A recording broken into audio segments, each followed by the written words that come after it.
Hello everybody. So I am videoing today from my garden.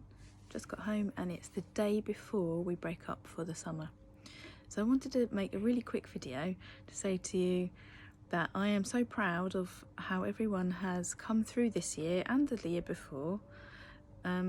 It's been really tricky and there have been some good times and some difficult times. Some times where we've been at school and it's been great, and there have been some times where we've had to suddenly go home, and you've done really well to come through those ups and downs and those challenges, and it just reminds us how good we are at going through difficult things and how good we are at managing changes.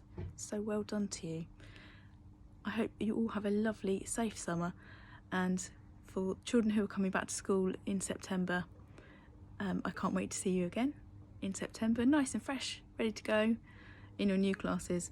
And children who are leaving us in year 6, and other children who are going to different schools, maybe you're moving house, I wish you all the best for your future and your new adventure.